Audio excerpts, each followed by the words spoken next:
Welcome to this episode of Wisdom Chat, which shines the light on the world of money and well-being. I'm your host, Phil Halter, founder and director of Aurum Gold, guiding you through a candid, easy listening conversation with industry insiders from a wide spectrum. And today, my guest is Sally Bendtson, who is the owner of and founder of Limelight HR, very successful HR consultancy business. But Sally's more than that. Sally is a speaker, and in her words, TikTok queen. I can very much vouch for that. And also, you know, a bringer of joy, as many of us have seen on LinkedIn. Sally, you're also a successful author in terms of the Planager. We'll come to that in a moment, but welcome to Wisdom Chat. Thank you so much for joining us. Thank you, Phil. That was a really lovely introduction. Was it? Yeah. I try my best. Really good. I try my best, Sally. Just to help our sort of listeners, would you like to just say a little bit about yourself and about your journey to where you're at today? Yeah, of course. So the business, Limelight HR, has been going for 7 years now. I think literally an anniversary just popped up on LinkedIn in the last couple of days. And really, the business came from the fact that I worked in a number of different industries over the years. I had all sorts of experiences as an employee and then moved into HR within in-house HR teams. Lived and worked down in London for 10 years. Got to work with some really cool brands like BBC and Nickelodeon and Comedy Central and had a great time. Moved back up north and thought, actually, I'd like to work with small businesses and do something that feels a bit more meaningful, a bit more practical, and away from all of the politics, shall we say, of bigger business. And I've always had this belief, because I know from myself as a person that people should really enjoy going into work. We spend so much of our time at work, and it's such a huge part of our lives. And a lot of people are really loyal to their businesses or to their companies, and it means a lot to them to work there. So I really think that needs to be reciprocated by those businesses. And I just wanted to find a way to help small businesses do that for their people and just spread that kind of approach of joy, happiness, fun, engagement, motivation, all of that stuff that comes together. I just wanted to try and find a way to help other small businesses do that. And now we do it as well as a team. Now there's 5 of us as a team. We get to do all the fun stuff together as well. The one thing I would say about you, Sally, is that you are an intentional person. So if I think about the TikTok side, which you now teach other people how to use TikTok in their sort of business and so on. Yeah. But I tell you what, the number of times you've just left me smiling, chuckling away at those TikTok, and the fact that you've got your staff involved, I think is absolutely brilliant. Just on that front, what made you engage with that particular social media platform? What was it about it that kind of attracted you? And the TikToks that you do, there's obviously a thought process behind it. Yeah, it's interesting actually, because when I got going with the business, that's the point where I had to start looking at all the different social medias and get involved in them all. And I'd done a lot of them just out of feeling that it was necessary as part of the business marketing. And then it was when we were in lockdown, and I was at home with my son. I'm a single mum, so there was just me and him in the house, and he was about 1.5 at that point and couldn't speak. So I was just rattling around the house on my own, feeling a little bit bored. And I essentially, I'd seen TikTok before and just hadn't understood it. I just couldn't get my head around it. But of course, we had a bit of extra time to play with. And that's when I started playing with it. And it just gave me so much joy. I'm a bit of a creative at heart anyway, so it gave me a chance to get that bit of creativity out, and a bit of the old drama queen came out. And I just had brilliant fun with it, and it was really just for me, it was to give me something that got me through the monotony of what we were doing, and it made me smile. And then I started putting it on Facebook, so all my friends and family started following it. And then I started getting messages from people saying, my whole family's waiting every day for your new TikToks, because I started doing one a day through lockdown, which is crazy now.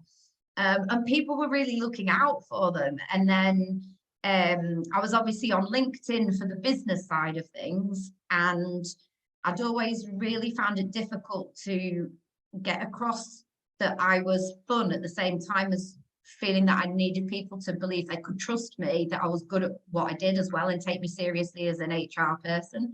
And I was never sure quite how to marry the two up. And I suppose I'm somebody, when I struggle with things, I try and look for the joy in order to elevate how I feel and make me feel better, and to try and bring joy to other people just generally in life. And as I was going through LinkedIn, all I could see was all the negativity. Yeah. And everybody was talking about the redundancies and the furloughing and all the rules. And for me, it just didn't help my mood to read more of that. And I certainly didn't want to be another voice sharing those messages. Yeah. So I just decided one day to throw one of the TikToks onto LinkedIn. I was in a dressing gown with my hair tied up in a towel, with a glass of gin, swearing. I mean, it was unlike anything I'd ever put on LinkedIn before.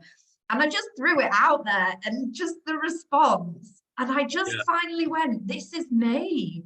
This is me on LinkedIn. I'm no longer feeling that I need to behave a certain way. I'm just being me. And then, it just grew from there. I just did more and more on there. Like you said, I get the team to do it all. So the team grew since lockdown, and now on the first day that they join us as part of their induction, they have to do a TikTok. I'm mean and evil. That's sort of breaking the ice, isn't it, really? Do a TikTok. I seem to remember that first TikTok that you put up. Really? And it just really grabbed my attention. And you're right, in that time, there's lots of stuff out there that just seemingly were either, nothing about them or just negative. And it's really impacted people's mental health. And as we were saying earlier, it's not necessarily improved since then either. No. But when I was thinking about the intentionality of yourself, so there was that part, but you also authored the Planager. Again, another intentional thing. What was you thinking behind that as well? Yeah, it's a good question. I think, like I said, my genuine hope is to help lots of small businesses do things better, and to be happy themselves as a business because they feel they're doing good things, but for their team to feel happy and every day at work. And I realize not everybody can work with you in the ways that you have, or has access to the funds for certain types of support and things like that. And I just thought the Planager was a really good low-cost way to give people managers a really easy, straightforward kind of planner to follow, and help them think of the kind of questions they need to think of when it comes to their team. So because we've got this heavy focus on culture and well-being as a company, we wanted to find a way to give people prompts all through the weeks, through the months, that makes them think about themselves, but also what can they do for their team? What can they do for their well-being? What can they do in terms of inclusion? We include loads of awareness days and things like that, so that they can pick out some fun stuff and use that as a reason to have a cheese and wine night or a games night, or things like that. And it was just us trying to find another way to help as many people as possible, I suppose, and even managers that might be in a bigger business where they don't feel that they get that kind of support. Either they don't have an HR team, or they haven't got an HR team that works in that way. I thought, actually, if they as a manager feel responsible for really looking after their team. But you know what it's like as a manager, you get overwhelmed, you're too busy, you have all the right intentions, and then you realize you haven't actually had a team meeting for a month, or you didn't arrange that team lunch that you were going to. And I just thought, if I can find a way that they can just write everything down and get those prompts so they can do it, then it's really accessible by everybody. Yeah.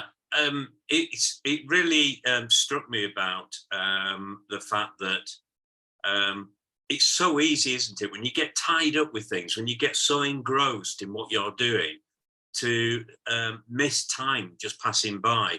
And like you say, if you have a team of people, to miss those opportunities of engaging with them, connecting with them. I know, at the end of the day, psychologists will say, if we're in a negative state, if we're worrying, we're anxious or anything like that, it actually impedes our ability to problem solve, to tackle issues or be creative.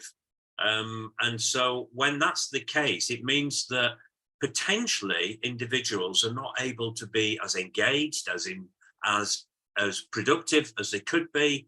And also, I mean, we know it affects things like absenteeism and even loyalty, people sort of moving on. Because at the end of the day, they're looking for somewhere where they can feel valued, where it's a great environment to work within.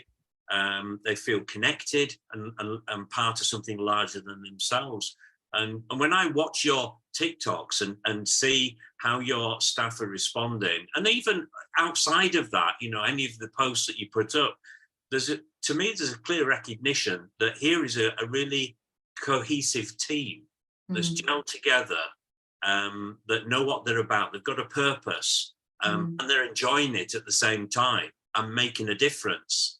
And so to then plan it as well, to be intentional about it, I thought this all really marries up very nicely together, doesn't it? Yeah, no, thank you for saying that. And I do, I'm so grateful for my team. They amaze me all the time, and we all equally look after each other all the time. Everybody comes to work very much as them. We have down days, we have up days, and we help pull each other through. But we do have that really fun approach. We do actually have a really good time at work. Even the days where you can feel that things are, if everybody's busy and you can just feel that sense of kind of heavy work and a bit more stress in the office, can't you? And that's the times where we're like, come on, let's do a TikTok, let's get up and dance about. And it's brilliant because it just brings the energy again, and that's what people need. Yeah, and I think people looking at companies to work for will look at things like, well, we only have to look at websites like Glassdoor's to see what people are actually looking for, and subsequent generations have a penchant for how are employees treated, how's the environment treated. So they're looking for these very positive things about them, and then it reflects on whether a company can actually fill their vacancies or not. And I suppose any company that's got worth its weight in salt would actually look at, how are we being perceived out there? How do people feel internally? Are we actually setting up any barriers for people coming, and good people coming to work for us? Or are we actually making it easier for them to consider us as a viable employer? I think people are finally starting to match up that the external has to be reflected on the internal. You can't put all these things out there and say who you are, but internally have a team of people who are struggling, don't get on well, don't feel valued, don't stick around. It should be that it starts internally, and then what you create internally becomes what you can put then externally. And it reflects the reality of what it is. And that sells a business way more than, throwing out some fake values that have got nothing to do with the reality. People see the reality behind businesses so much more now. And it's not enough to just you know, put a stamp on your website or something, or tick box exercises to say we do this, that, and the other. People want to see it. They want to really feel it, and know that that's what the experience is. It's even worse when you get the businesses that do say they do all these things, and then you get those people that join and they're really bought into it and they're so excited to join, and then they join and it's even worse that they were given that idea and it doesn't exist. Because then they, you know, it's coming back to earth with a bump, realizing that there isn't that support, there isn't the autonomy, there isn't the creativity. That must be most disappointing for those. I think, how would I feel if I walked into a situation like that? And you know, it's the honeymoon period, you're really excited, there's a new adventure ahead, and then all of a sudden it lacks everything that you thought it had, because it's all been rhetoric and there's no action behind it. I've been there myself, so I know. I think a lot of my own experiences are what inform our HR approach, because I think about my experiences as an employee even before I got into HR. And I think, well, what would have made me more productive? I was a super loyal person who was really driven in every business, and yet I would find things that would knock that out of me. So I just try, and with our approach to HR, I just think, if that was me and I was desperate to give my best, what do I need from a company in order to help me do that?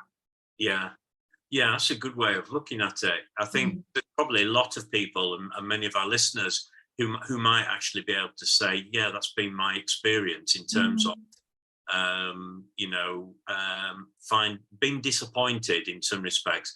But equally, the other side is, there are some employers who have really understood that and have latched onto it, and then you get that really good feedback from the employees about how they feel about it, and how it sort of in some cases exceeded their expectations. But it brings me nicely into the connection between, for example, the COVID period that we went through, and coming out of it. We mentioned this earlier about the fact that, you know, I know that the budgets around mental health have dropped in real terms, and yet mental health challenges have increased significantly. And so it's wondering, well, what are businesses doing? Do they see it? And what are they doing to sort of meet that? And what would you, as a HR professional, sort of encourage businesses to consider even now? You know. Yeah, I think it's really important. I think there was a time at which a lot of companies didn't even have something like an EAP scheme, which is one of the basics that I think you can implement, an employee assistance program, so that people have access to some support outside of the workplace. I think things like that are a good starting point, but it's not enough for a business to go, oh, I've implemented an EAP scheme, so my people have got somewhere to go and speak to if they've got a problem. I think the first thing has got to be that your managers need to be capable of having conversations with people, real, genuine, caring, thoughtful conversations where they take a genuine interest in their people. And I think it's got to start from that beyond anything else. You've got to be able to ask questions. You've got to take a genuine interest. You need to understand what's happening for people in their own lives, not just at work, because what's happening at home is going to have a massive impact on how they are at work. And the only way you can build that kind of trust and confidence for somebody to come to you when they are struggling is that you already have those conversations in place. So it is so comfortable for somebody to sit down with you and open up about how they're feeling, because they're used to having regular conversations with you. I get a lot of managers in small businesses, because a lot of small businesses do have a great environment, but I get a lot of managers saying, well, they know my door is always open. They know they can come and talk to me anytime. I don't need to have regular kind of one-to-ones because we talk regularly. That's not the case. If somebody is struggling, they are not going to seek you out. They are going to hide. Yes. So Yes. unless you are having those regular conversations where you ask somebody how they are and you take a genuine interest and you probe when you know that something isn't quite right, then those conversations won't happen. And then I think the next stage is, once you've built that trust and confidence and you're somebody who has those conversations, it's making sure as a business that you then have support in place so that when people are struggling in whatever way that might be, that you Yeah. have places that you can signpost them to or offer them help. Like, you know, if you have something like private medical insurance that has some counselling maybe included in it and things like that. Yeah. If not, you at least can signpost them to organisations that specifically can help with whatever it is that they're struggling with. And put on things like workshops, have experts come in who can talk about the finance side of things or the nutrition side of things or whatever it might be, to just help people proactively manage whatever it is that they're struggling with. Yeah, there's a couple of elements there. Just as you were talking about the open door policy, Mm-hmm. you have to sort of laugh at that, because I can remember several occasions that I've experienced a manager saying to me, don't forget, I operate an open door policy. So, you know, come in and talk to me anytime. And you're right, you know, when you're struggling, the last thing you're going to do is going to seek out that help, because it's more about, well, what will people think of me? Or feeling sort of shame or guilt or whatever it may be, but not feeling, oh, yeah, it's okay, I've got somebody I can go and talk to. So I remember one of my own experiences where my boss was a tall chap, booming voice. So for some people, quite intimidating. And he just said to me, says, I operate an open door policy. And I'm looking at him as he's saying that. And inside I'm chuckling kind of, because I see this tall man, booming voice, but also he sat behind a very big desk, and the chair you'd sit on was a small chair. I'm thinking, you've got it all wrong. No idea. So that was one thing. But the other thing that I came across quite often, and maybe you've seen it, and you've alluded to it in part with the tick box exercise. Now, I'm not saying this to criticize companies, but I would say this to ask companies to think carefully about what it is they're doing. When they say, we'd like to support the well-being of our staff, can you come and run an hour session over lunch? Yeah. No, and stop for a moment and think how encouraging, how supportive of a person's well-being is that approach. I appreciate it. There's costs, and I appreciate sometimes that can be a bit inhibitive. However, to actually do something like that, is it actually truly helping their well-being, or is it actually acting against? It's doing the opposite.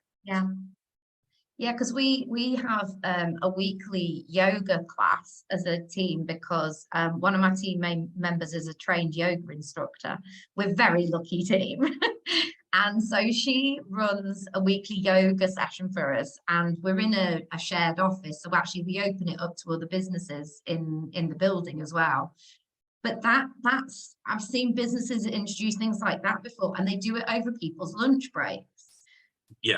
So yeah, how does somebody eat and do yoga at the same time? Yeah, I mean, don't get me wrong. I think sometimes, you know, something like that can actually be very good. I don't doubt it for 1 minute. But say, for example, if for example you invite somebody like myself in to run a session around finances over lunch, is that really the best approach? Does it support the well-being of an individual? Or does it just sort of put more on a person in terms of information intake? Is there information overload? You know, when they're tackling lots of things throughout the day.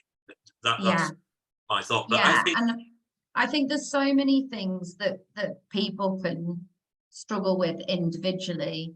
That just throwing out a 1 hour session every so often it's not going to help It's going to give a small bit of help that day, maybe, but it's not going to have a long-term impact. It's a bit of a scattergun, and it often comes from a really good place. I mean, much better that a company puts that on than does nothing. But yeah, it's just, I think, as a business, thinking, what do I want to achieve from this? And how is there any other way I can go about it that might be more impactful, I think. But it's the same about any choice I think you make as a business or with regards to your people, is what are you trying to achieve with it, and what is the ultimate impact, and assessing whether you achieve that. When I think about any aspect within business that relates to people, such as well-being, training, things where there is a cost implication, and when companies are going through kind of those lean times, how do they respond in terms of reducing their costs? How do they see things, and how do they respond regarding reducing costs? Because I know anything to do with things like marketing and training always were the first to be impacted in cost-cutting exercises. And as a trainer myself for many years, the thing that really struck me was it's almost like you're impeding your future opportunities by cutting things like training and even marketing side as well. I understand that, but equally at the same time, well-being can be seen as a cost, not a benefit or an investment. And is that something that you've come across with businesses? And if so, how have you encouraged them to perhaps look at it in a slightly different way? Yeah, absolutely. And I think that was sort of what was underlying the Planager, was to say to people, you don't have to spend a lot of money. You've just got to take an interest in what makes people tick and what people enjoy, and involve them in that. You don't have to be the person always supplying people with the fun or the good times or the ideas. It can be that as a group of people, you all throw up ideas on a wall of what it is that you would like to do in terms of a team day or a team outing. Or is there something you've learned recently that you think everybody else would really benefit from watching, that kind of YouTube video, or a book that you've read? Is there a challenge that you can do as a team each month, like you try out meditation or you try out yoga, or as a team, just involving everybody in the decision making so that you've got that community spirit about it. But the actual ideas that you're looking to implement don't have to be expensive. I think sometimes just feeling part of something is a really good thing. And bringing those people together. And then if you can do the external things as well, where you do the team away days, to add in a bit of fun. I found there were a number of places I've worked where we would do things of that nature, like team days and so on. And I found that the benefit I got out of them were actually connecting with my colleagues and getting to know them a bit more. Was one thing. It was in that then I sort of learned the kind of people that I could actually talk to and who were more open and more empathetic, which actually brings me to the mindset sometimes we find in the world of work, where somebody's good at their job and we make them a manager, don't give them the training to be a successful manager. So inadvertently, although it may not have been intended, but we almost like set them up for failure because now they're doing a different style of work and they don't realize that it's a different skill set. So that was one thing. And the other thing was this idea that, as a manager or a business owner, that we must have all the answers. And you've alluded to that in a way, in terms of it's not about having all the answers. It's about just knowing, well, where can I signpost people so they can write answers or support that they actually need. That's just as valuable as having an answer. Yeah. And, you know, you could be a company who's got all the best intentions, trying to do great things, and you put on these events for people, and people are thinking, I don't really want to do this. You know, then you're not even achieving what you want to do. Isn't it better to just throw it out to people and be like, right, you guys, we've got a budget, or we've got a time. You guys come up with something that you want to do, and let them, you know, you could get a team of people. If you've got a few different departments, you could get a mixture of people together and say, right, you're the social committee, or you're the fun committee, or whatever you want to call it, and let them come up with ideas. Yes, as a business owner or a manager, you're always going to be busy, but ultimately it's still your responsibility for those things to happen. It's not your responsibility to do them necessarily. But you're the leader, you're the person that needs to drive that in the first place, and then give people the ability to do it for themselves. Yeah. I remember talking to an employer. I won't say who it was, it wouldn't be fair, but it was an interesting and quite comical conversation, really, because we were talking about that whole thing about involving the employees. And I says, how have you done that? And they said, oh, well, we sent out a questionnaire to ask them.